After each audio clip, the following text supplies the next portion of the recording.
새벽 5시 뉴욕 맨해튼 메디컬 센터의 신경외과 병동에는 이미 하얀 가운을 입은 박은영의 모습이 보였습니다. 29살의 젊은 레지던트인 그녀는 이른 새벽부터 환자들의 상태를 점검하며 하루를 시작했죠. 병실을 돌며 환자들의 활력 징후를 확인하고 차트를 꼼꼼히 기록하는 모습에서는 의사로서의 책임감이 묻어났어요. 한국에서 의대를 졸업하고 미국으로 건너온 지 3년째, 은영은 여전히 매일이 도전의 연속이었습니다. 오늘도 힘내세요, 김할아버지. 은영이 80살 환자의 손을 잡으며 따뜻하게 말했어요. 뇌종양 수술을 받은 김할아버지는 고개를 끄덕이며 미소를 지었습니다. 언어는 통하지 않았지만 진심은 전해졌죠. 이런 순간들이 은영에게는 의사라는 직업에 대한 자부심을 느끼게 해주었어요. 하지만 동시에 미국 의료계에서 아시아계 여성으로서 느끼는 벽도 있었습니다. 병동 라운드를 마친 은영은 수술실로 향했어요. 오늘은 뇌동맥류 수술의 보조로 참여할 예정이었죠. 복도를 걸으며 은영은 고국에 계신 부모님을 떠올렸습니다. 딸아, 미국에서 훌륭한 의사가 되어라. 아버지의 마지막 당부가 귓가에 맴돌았어요. 같은 시각 맨해튼 어퍼이스트 사이드의 고급 레스토랑에서는 25살의 클레어 윌슨이 대학 친구들과 즐거운 저녁 시간을 보내고 있었습니다. 윌슨 가문의 막내딸인 클레어는 하버드를 졸업하고 현재는 국제구호단체에서 일하며 자신만의 길을 찾아가고 있었죠. 아버지 리처드 윌슨이 운영하는 글로벌 기업의 후계자 자리보다는 직접 사람들을 도울 수 있는 일에 더 관심이 많았어요. 정말 오랜만에 다들 만나니까 좋네. 클레어가 환하게 웃으며 말했습니다. 친구들과 함께 나눈 대화는 주로 각자의 꿈과 미래에 대한 것들이었어요. 클레어는 최근 아프리카 의료봉사를 다녀온 이야기를 들려주었죠. 정말 보람있었어. 언젠가는 의대에 진학해서 제대로 도움이 되고 싶어. 저녁 식사를 마친 클레어는 친구들과 작별 인사를 나누고 집으로 향했습니다. 평소처럼 운전석에 앉아 안전벨트를 매고 좋아하는 재즈 음악을 틀었어요. 창밖으로 보이는 뉴욕의 야경이 아름다웠죠. 밤 11시, 클레어는 자신의 포르쉐로 집 쪽으로 향하는 파크 애비뉴를 달리고 있었습니다. 평소보다 교통량이 적어 도로는 한산했어요. 신호등 앞에서 멈춰서며 클레어는 창문을 내려 시원한 밤 공기를 마셨습니다. 바로 그때였어요. 쾅! 엄청난 충격음과 함께 클레어의 세상이 한순간에 뒤바뀌었습니다. 음주운전자가 몰던 대형 트럭이 신호를 무시하고 시속 80km로 클레어의 차량 측면을 강타했어요. 포르쉐는 10여 미터나 밀려나며 가로등 기둥에 충돌했죠. 구급차! 빨리 구급차를 불러! 목격자들의 비명소리가 파크 애비뉴에 울려 퍼졌습니다. 완전히 찌그러진 포르쉐 안에서 클레어는 의식을 잃은 채 피를 흘리며 갇혀 있었어요. 에어백이 터졌지만 충격의 강도가 너무 컸죠. 소방서와 구급대가 현장에 도착하기까지 15분이 걸렸습니다. 환자를 빼내려면 차량을 절단해야 합니다. 소방관이 절단기를 준비하며 외쳤어요. 구조작업이 진행되는 동안 구급대원들은 클레어의 상태를 점검했습니다. 맥박이 약하고 호흡이 불규칙했죠. 중증 외상 환자, 즉시 이송 필요. 한편 사고 소식을 들은 리처드 윌슨은 운전기사와 함께 현장으로 달려왔어요. 억만장자 사업가인 그에게도 딸은 세상에서 가장 소중한 존재였습니다. 클레어야. 리처드가 절규하며 구조 현장으로 뛰어가려 했지만 경찰이 막았죠. 30분 후 클레어는 맨해튼 메디컬 센터 응급실로 이송되었습니다. 응급실에 도착한 클레어를 본 의료진들의 표정이 심각해졌어요. 즉시 CT 스캔과 MRI. 응급의학과 과장 톰슨 박사가 지시했습니다. 검사 결과는 참담했어요. 두개골 골절과 함께 광범위한 뇌출혈이 발견되었고 경추 손상도 심각한 상태였습니다. 더욱 치명적인 건 뇌압이 급속히 상승하고 있다는 점이었죠. 수술 성공 확률이 5%도 안 됩니다. 신경외과 과장 윌리엄스 박사가 침통한 표정으로 말했어요. 리처드는 검사 결과를 듣고 무릎이 꺾였습니다. 그럼 우리 클레어가 죽는다는 말입니까? 그의 목소리는 떨렸어요. 최선을 다하겠지만 윌리엄스 박사도 말을 잇지 못했습니다. 이런 심각한 뇌외상은 경험 많은 의사들도 부담스러워하는 케이스였죠. 절망에 빠진 리처드는 갑자기 일어나 의료진들을 향해 소리쳤습니다. 이 수술에 성공하면 1억 달러를 드리겠습니다. 응급실 안이 순간 정적에 휩싸였어요. 1억 달러는 상상하기 어려운 거금이었지만 누구도 쉽게 나서지 못했습니다. 돈의 문제가 아닙니다. 윌슨 씨. 윌리엄스 박사가 고개를 저었어요. 성공 확률이 너무 낮아요. 실패할 경우 의사로서의 경력뿐만 아니라 병원 전체가 감당해야 할 책임이.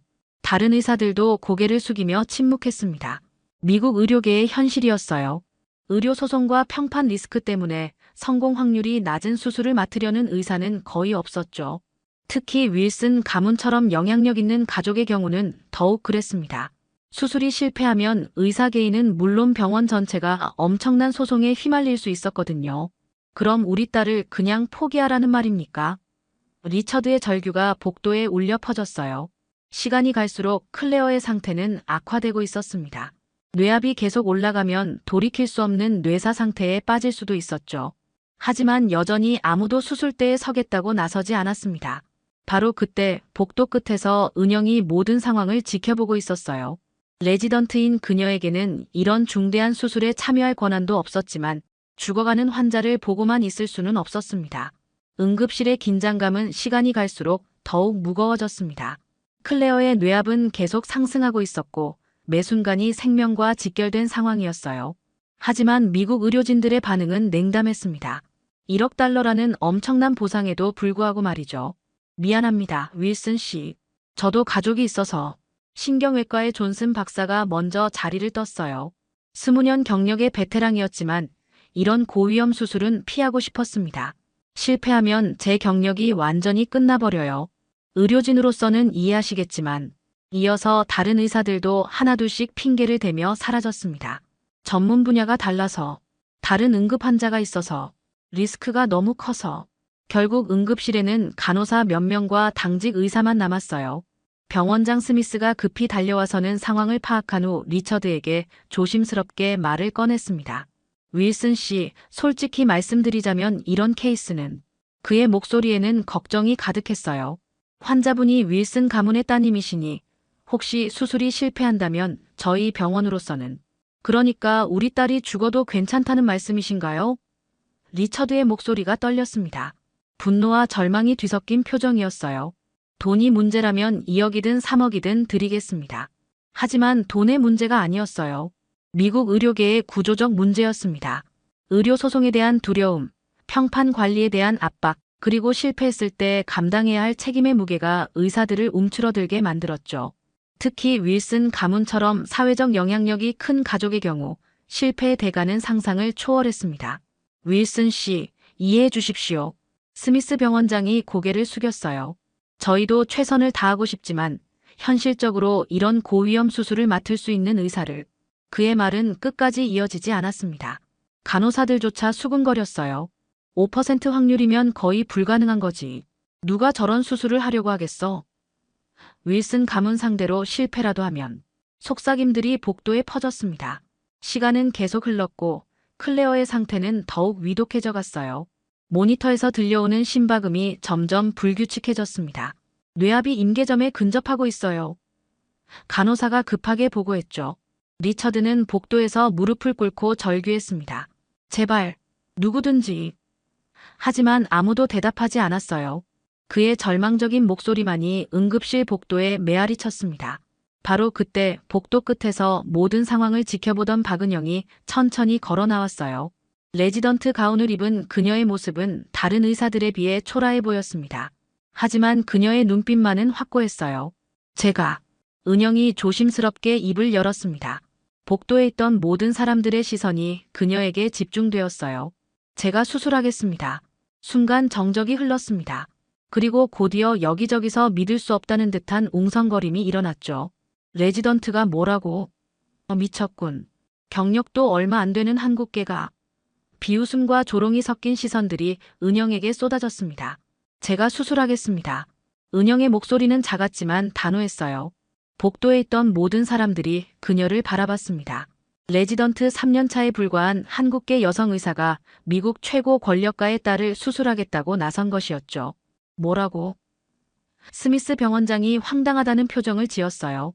박 레지던트, 당신이 지금 뭔 소리를 하는 건가? 그의 목소리에는 당혹감이 가득했습니다. 이건 장난이 아니야. 윌슨 가문이. 알고 있습니다. 은영이 차분하게 대답했어요. 하지만 지금 이 순간에도 환자는 죽어가고 있습니다. 의사라면 포기할 수 없어요. 주변에서 비웃음 소리가 터져 나왔습니다.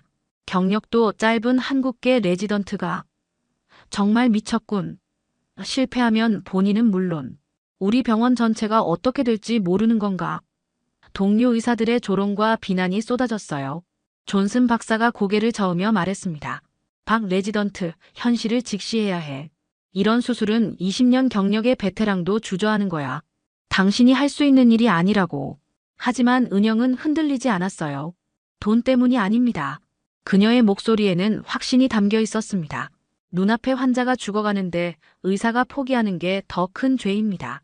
리처드가 은영에게 다가왔어요. 절망에 빠진 아버지의 눈에는 마지막 희망의 빛이 보였습니다. 정말 할 수 있습니까?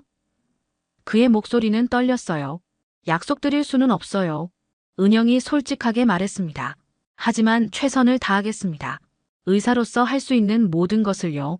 스미스 병원장이 급하게 끼어들었어요. 안 됩니다. 레지던트가 이런 중대한 수술을 주도할 수는 없어요. 책임 문제가. 그는 법적 리스크를 걱정하고 있었습니다. 바로 그때 수술실 간호사인 제니가 은영 옆에 섰어요. 저도 함께 하겠습니다. 10년 경력의 베테랑 간호사였던 제니는 은영의 실력을 누구보다 잘 알고 있었습니다. 은영 선생님이 얼마나 뛰어난 의사인지 저는 알아요. 제니, 당신까지. 병원장이 당황했지만 제니는 단호했어요. 환자를 살리는 게 우리 일 아닌가요? 확률이 낮다고 포기할 수는 없잖아요. 은영과 제니의 결연한 모습을 본 리처드는 무릎을 꿇었습니다. 제발, 우리 딸을 살려주세요. 억만장자 사업가가 젊은 레지던트 앞에서 무릎을 꿇는 모습이었어요. 일어나세요. 은영이 리처드를 부축했습니다. 환자의 아버지로서 기다려주세요. 좋은 결과로 뵙겠습니다. 주변의 의사들은 여전히 회의적이었어요. 정말 무모한 일이야. 실패하면 어떻게 책임질 건가? 병원 평판이 어떻게 될지. 하지만 은영은 이미 마음을 정했습니다. 바로 그때 복도 끝에서 익숙한 목소리가 들려왔어요. 내가 함께하겠다. 로버트 황 교수였습니다. 은영의 은사이자 신경외과의 권위자인 로버트 교수가 급하게 걸어오고 있었어요. 교수님. 은영의 얼굴이 밝아졌습니다. 로버트 교수는 한국계 미국인으로 25년간 수많은 난수술을 성공시킨 베테랑이었죠. 사고 소식을 듣고 왔다. 로버트 교수가 클레어의 차트를 확인했어요. 확실히 어려운 케이스군. 하지만 불가능하지는 않아. 그의 등장으로 분위기가 바뀌었습니다. 하지만 교수님도 리스크를. 병원장이 말을 걸었지만 로버트 교수가 손을 들어막았어요. 의사의 본분은 환자를 살리는 것이다. 그가 은영을 바라보며 말했습니다. 준비하자. 우리에게는 시간이 많지 않아. 수술실 준비가 시작되었습니다. 은영과 제니, 그리고 로버트 황 교수가 중심이 된 의료진이 구성되었어요. 다른 의사들은 여전히 회의적인 시선을 보냈지만 더 이상 막을 수는 없었습니다. 로버트 교수의 참여로 최소한의 안전장치는 마련된 셈이었죠. 환자 이송 준비 완료. 제니가 클레어를 수술실로 옮기며 외쳤어요. 모니터상의 생체 신호는 여전히 불안정했습니다. 뇌압이 위험 수치에 근접해 있었고 매 순간이 중요했어요. 수술실에 들어선 은영은 깊게 숨을 들이쉬었습니다. 평소보다 훨씬 긴장되는 순간이었지만 환자를 살려야 한다는 사명감이 두려움을 압도했어요. 시작하겠습니다. 뇌압 모니터링 시작. 혈압 유지에 주의해 주세요. 로버트 교수가 차분하게 지시했습니다. 마취가 시작되고 클레어의 머리 부분을 깨끗하게 소독했어요. 수술 부위를 드러내자 두개골 골절의 심각성이 더욱 명확해졌습니다. 골절 부위가 생각보다 광범위하네요. 은영이 현미경을 들여다보며 말했어요. 하지만 뇌관 손상은 피해갔습니다. 그녀의 손은 정확하고 신중했어요. 레지던트라는 지위와는 상관없이 그녀의 실력은 확실했습니다. 좋아. 이제 혈종 제거부터 시작하자. 로버트 교수가 은영을 격려했어요. 천천히 정확하게. 서두르지 말고. 수술이 진행되면서 은영의 진가가 드러났습니다. 섬세한 손놀림으로 뇌 조직 사이의 고인 혈액을 제거하고 손상된 혈관을 찾아 봉합했어요. 출혈 부위 확인, 지혈 진행 중입니다. 제니가 완벽한 호흡으로 보조했습니다. 3시간이 지났습니다. 수술실 밖에서는 리처드가 계속 기다리고 있었어요. 복도를 왔다 갔다 하며 초조해하는 그의 모습을 본 간호사들도 마음이 무거웠습니다. 하나님 제발. 리처드의 간절한 기도가 이어졌어요. 뇌압이 정상 수치로 돌아오고 있습니다. 제니가 희망적인 소식을 전했어요. 은영의 정확한 수술로 뇌출혈이 멈추고 압박받던 뇌 조직이 회복되기 시작한 것이었습니다. 혈관 문합 완료. 이제 2개골 복원을 시작하겠습니다. 은영의 목소리에는 자신감이 담겨 있었어요. 가장 어려운 고비는 넘긴 상황이었습니다. 로버트 교수도 만족스러운 표정을 지었죠. 훌륭하다 은영. 그가 조용히 말했어요. 이 정도 실력이라면 어디서든 인정받을 수 있어. 마침내 5시간에 걸친 대수술이 끝났습니다. 수술 완료. 은영이 마지막 봉합을 마치며 선언했어요. 수술실 안의 긴장감이 한순간에 풀렸습니다.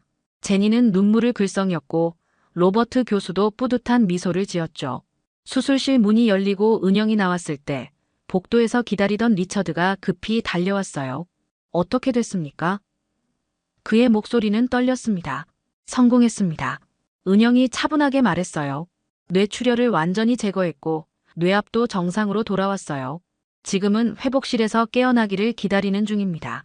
리처드는 그 자리에서 무릎을 꿇고 오열했습니다. 고맙습니다. 정말 고맙습니다. 그의 감사 인사는 진심이었어요. 딸을 잃을 뻔했던 절망에서 희망으로 바뀐 순간이었습니다. 당신에게 영원히 빚졌습니다. 리처드가 은영의 손을 잡으며 말했어요. 약속한 1억 달러는 물론이고 평생 은혜를 잊지 않겠습니다. 회복실에서 클레어가 천천히 눈을 떴을 때 모든 사람들이 환호했어요. 아빠? 클레어의 첫 마디였습니다. 의식이 명료하고 신경학적 후유증도 없어 보였어요. 5%의 확률을 뚫고 일어난 첫 번째 기적이었습니다. 수술 성공 소식에 병원 전체가 들썩였습니다. 불과 몇 시간 전까지만 해도 은영을 비웃던 동료들이 이제는 경외의 눈빛으로 그녀를 바라봤어요. 정말 대단해. 어떻게 저런 수술을. 복도 곳곳에서 감탄사가 터져나왔습니다. 클레어는 중환자실에서 안정적으로 회복 중이었어요. 신경학적 검사에서도 정상 반응을 보였고 가족들과 대화도 나눌 수 있었습니다. 정말 꿈 같아요. 클레어가 아버지의 손을 잡으며 말했어요. 제가 살아있다는 게. 리처드는 은영을 찾아와 거듭 감사 인사를 표했습니다. 선생님 덕분에 딸을 되찾았어요. 평생 은혜를 잊지 않겠습니다. 그의 눈에는 진심 어린 감사가 담겨 있었어요. 하지만 은영은 아직 완전히 안심할 수 없었습니다. 수술 후 72시간이 중요해요. 지켜봐야 할 것들이 많아요. 뇌수술 후에는 여러 합병증이 발생할 수 있었거든요. 뇌부종, 감염, 그리고 지연성 출혈까지. 새벽 3시, 은영은 중환자실에서 클레어의 상태를 점검하고 있었어요. 로버트 교수는 다른 응급수술 때문에 수술실에 들어간 상태였습니다. 갑자기 클레어의 모니터에서 경고음이 울리기 시작했어요. 혈압 급강하, 심박수 증가. 간호사가 급히 보고했습니다. 클레어의 의식 수준도 급격히 떨어지고 있었어요. 동공 반응도 느려졌습니다. 은영은 즉시 상황을 파악했어요. 재출혈이야. 수술 부위에서 다시 출혈이 시작된 것이었습니다. 드물지만 발생할 수 있는 치명적인 합병증이었죠. 즉시 수술실 준비. 교수님은 다른 수술 중이시고. 간호사가 당황하며 말했어요. 로버트 교수는 또 다른 응급 환자의 뇌동맥류 수술을 집도하고 있었습니다. 최소 2시간은 더 걸릴 예정이었어요. 기다릴 시간이 없어요. 은영의 표정이 심각해졌습니다. 재출혈의 경우 1시간 내에 수술하지 않으면 환자의 생명이 위험했어요. 제가 혼자라도 해야 해요. 복도에 소식이 퍼지자 다시 한번 술렁임이 일었습니다. 또 수술을? 이번에는 혼자서? 너무 위험하지 않나? 동료들의 우려 섞인 목소리가 들려왔어요. 리처드가 급히 달려왔습니다. 무슨 일입니까? 그의 얼굴은 창백했어요. 방금 전까지 희망에 차 있었는데 다시 절망의 나락으로 떨어지는 기분이었죠. 재출혈이 발생했어요. 은영이 솔직하게 설명했습니다. 지금 당장 수술하지 않으면. 그녀는 말을 끝내지 못했어요. 상황의 심각성은 모두가 알고 있었습니다. 그럼 교수님이 오실 때까지. 리처드가 애원하듯 말했지만 은영이 고개를 저었어요. 시간이 없어요. 매분, 매초가 중요합니다. 은영의 목소리는 단호했어요. 저 혼자라도 해야 해요. 병원장 스미스가 급히 나타났습니다. 박 레지던트, 너무 위험해요. 이번에는 교수님 없이 혼자. 그도 걱정스러운 표정이었어요.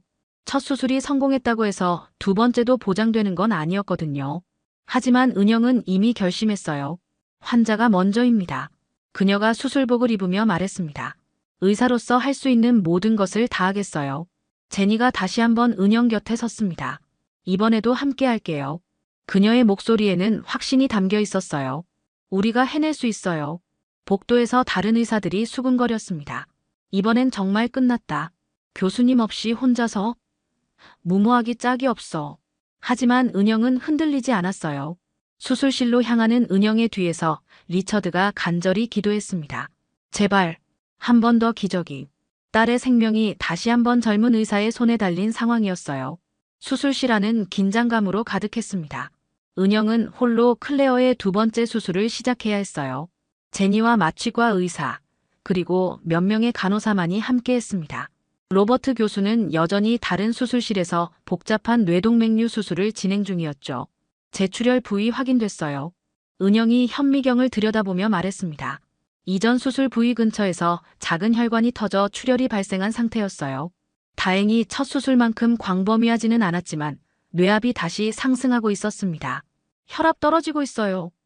마취과 의사가 긴급히 보고했어요. 클레어의 상태가 급속히 악화되고 있었습니다. 승합제 투여 중이지만 은영의 손이 미세하게 떨렸어요. 첫 수술 때는 로버트 교수가 옆에서 조언해 주었지만 이번에는 완전히 혼자였습니다. 하지만 포기할 수는 없었어요. 지혈겸자로 출혈 부위 압박. 수술이 진행되면서 예상치 못한 문제가 발생했습니다. 출혈 부위가 생각보다 깊은 곳에 있었고 접근하기 어려운 위치였어요. 시야 확보가 어려워요. 은영이 애써 침착함을 유지하며 말했습니다. 제니가 적절한 기구를 건네주며 격려했어요. 천천히 해요. 선생님이라면 할 수 있어요. 하지만 상황은 점점 어려워졌습니다. 뇌 깊숙한 곳에 출혈을 멈추려면 더욱 정밀한 조작이 필요했거든요. 복도에서는 리처드가 초조하게 기다리고 있었어요. 이번에는 얼마나 걸릴까요? 그가 간호사에게 물었지만 아무도 정확한 답을 할 수 없었습니다. 재수술은 첫 수술보다 더 복잡하고 위험했거든요. 수술실에서는 위기가 닥쳤습니다. 대량 출혈 발생. 제니가 외쳤어요. 은영이 혈관을 봉합하려던 순간 인근의 다른 혈관이 손상되면서 갑작스런 출혈이 시작된 것이었습니다. 흡인, 빨리. 은영의 목소리에 절박함이 묻어났어요. 수술 시야가 피로 가려져 아무것도 보이지 않았습니다. 혈압도 급격히 떨어지고 있었어요. 심박수 200, 혈압 측정 불가. 이 순간 은영은 거의 절망 직전이었습니다. 혼자서는 이 상황을 감당하기 어려워 보였어요. 손이 떨리기 시작했고 이마에는 식은땀이 맺혔습니다. 어떻게 해야? 바로 그때 수술실 문이 열리는 소리가 들렸어요. 잘 버텼다. 익숙한 목소리가 들려왔습니다. 로버트 황 교수가 급하게 들어오고 있었어요. 이제 함께 끝내자. 교수님. 은영의 얼굴이 환해졌습니다. 로버트 교수는 다른 수술을 동료에게 맡기고 급히 달려온 것이었어요. 은영이 혼자 어려움을 겪고 있다는 소식을 듣고 말이죠. 상황 파악했어. 로버트 교수가 신속하게 수술복을 입으며 말했어요. 출혈 부위 두 곳, 하나는 깊은 부위군. 내가 깊은 쪽을 맡을게. 두 사람의 협력으로 수술실 분위기가 완전히 바뀌었습니다. 로버트 교수의 숙련된 기술과 은영의 섬세함이 완벽하게 조화를 이뤘어요. 지혈겸자 위치 좋아. 이제 봉합 시작하자. 혈압 회복되고 있어요. 마취과 의사가 희망적인 소식을 전했습니다. 두 의사의 협력으로 출혈이 점차 멈춰지고 있었어요. 훌륭해, 은영. 로버트 교수가 미소를 지으며 말했어요. 이 정도 실력이라면 이미 훌륭한 신경외과 의사야. 이 시간 동안 은영은 많은 것을 배웠어요. 혼자서도 할 수 있다는 자신감과 동시에 동료들과의 협력이 얼마나 중요한지도 깨달았습니다. 감사합니다, 교수님. 마침내 두 번째 수술도 성공적으로 마무리되었어요. 봉합 완료. 로버트 교수가 선언했습니다. 수술실 안의 모든 사람들이 안도의 한숨을 내쉬었어요. 두 번째 수술이 끝나고 사흘이 지났습니다. 클레어는 완전히 회복되어 일반 병실로 옮겨졌어요. 신경학적 후유증도 전혀 없었고 인지 기능도 정상이었습니다. 의료진들조차 믿기 어려워할 정도의 완벽한 회복이었죠. 정말 기적이에요. 클레어가 은영의 손을 잡으며 말했어요. 선생님이 아니었다면 저는. 그녀의 눈에는 진심 어린 감사가 가득했습니다. 재활 치료도 순조롭게 진행되어 곧 퇴원할 수 있을 정도였어요. 리처드가 은영을 찾아왔습니다. 손에는 두툼한 서류 봉투를 들고 있었어요. 약속한 1억 달러입니다. 그가 진지한 표정으로 말했습니다. 당신은 우리 가족의 은인이에요. 이 정도로는 부족하지만. 하지만 은영은 고개를 저었어요. 받을 수 없습니다. 그녀의 목소리는 담담했습니다. 환자를 치료하는 것은 의사의 본분이에요. 그것 때문에 돈을 받을 수는 없어요. 하지만 리처드가 당황했습니다. 1억 달러를 거절하는 사람을 본 적이 없었거든요. 그럼 다른 방법으로라도. 한 가지 제안이 있어요. 은영이 조심스럽게 말을 꺼냈습니다. 그 돈으로 한국계 의대생들을 위한 장학재단을 만들어주시면 어떨까요? 저처럼 꿈을 가진 학생들이 더 많은 기회를 가질 수 있도록요. 리처드의 눈이 반짝였어요. 훌륭한 생각입니다. 그는 즉시 동의했습니다. 윌슨 마이너스 박은영 의료 장학재단으로 설립하겠어요. 매년 한국계 의대생 10명에게 전액 장학금을 지원하는 거죠. 며칠 후 클레어가 은영을 찾아왔어요. 완전히 회복된 그녀의 모습은 환했습니다. 선생님, 저도 의대에 지원하려고 해요. 클레어의 말에 은영이 놀랐어요. 의대를요? 은영이 되물었습니다. 네, 이번 일을 겪으면서 깨달았어요. 클레어의 목소리에는 확신이 담겨 있었어요.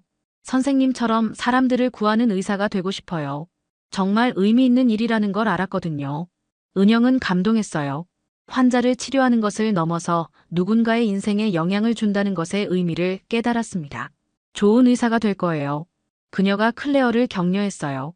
병원과 언론도 은영의 이야기에 주목했습니다. 기적의 의사 불가능을 가능으로 만든 한국계 레지던트 등의 헤드라인이 신문에 실렸어요. 하지만 은영은 여전히 겸손했습니다. 저 혼자 한 일이 아니에요. 은영이 인터뷰에서 말했어요. 제니 간호사님, 로버트 교수님, 그리고 모든 의료진의 도움이 있었기 때문에 가능했던 일이에요. 동료 의사들의 시선도 완전히 바뀌었어요. 처음에는 무모하다고 비웃던 사람들이 이제는 존경의 눈빛으로 은영을 바라봤습니다. 정말 대단한 실력이었어. 우리가 잘못 판단했군. 로버트 교수는 은영을 자랑스러워했어요. 이제 정말 독립적인 외과 의사가 되었구나. 그가 은영의 어깨를 두드리며 말했습니다. 앞으로 더 많은 환자들을 구할 수 있을 거야. 병원장 스미스도 은영에게 사과했어요. 처음에 반대했던 것을 사과합니다. 당신의 판단이 옳았어요. 병원 전체의 분위기도 바뀌었습니다. 환자 중심의 의료에 대한 인식이 새롭게 자리 잡았어요. 며칠 후 은영은 병원 옥상에서 뉴욕의 야경을 바라보고 있었어요. 조용히 중얼거렸습니다. 오늘의 선택, 그게 내가 의사가 된 이유다. 그녀의 마음속에는 환자를 구했다는 보람과 함께 앞으로도 계속 이런 마음으로 의료에 임하겠다는 다짐이 가득했어요. 윌슨, 박은영 의료 장학재단의 첫 번째 장학생들이 선발되었고 클레어도 의대 입학을 위한 준비를 시작했습니다. 은영의 선택이 만들어낸 선순환이 시작된 것이었어요. 한 사람의 용기 있는 결단이 얼마나 많은 사람들의 삶을 바꿀 수 있는지 보여주는 사례였습니다.